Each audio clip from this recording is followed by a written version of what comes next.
A small group is leaning on their faith this Sunday. The Renewal Life Church in the Back of the Yards neighborhood lost everything to a fire on Thanksgiving. Today, they're working to already turn the page and look forward to rebuilding. NBC5's JC Navarrete with their story. But we thank you, Father God, that nobody was in our church, God, on the day of the incident. A new place to worship for the Renewal Life Church. The congregation tragically lost its parish on Thanksgiving Day when a fire left the building charred. It's been extremely difficult, but we still stand on our faith. We believe God.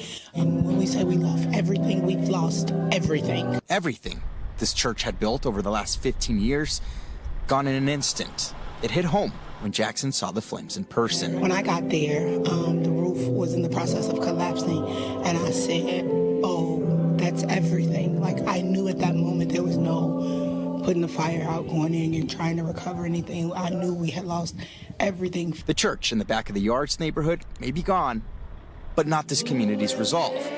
Sunday, they made a short trek down the street to the Fairfield Baptist Church, who's now opened its doors to hold their service. That feels good. It's amazing. It's an amazing feeling to know that we can still gather. This is my story. And so they did just that. It's a smaller group than what they're used to, but none of that mattered. As they try to move forward, they know questions will go unanswered, but their faith won't waver. Trust his process.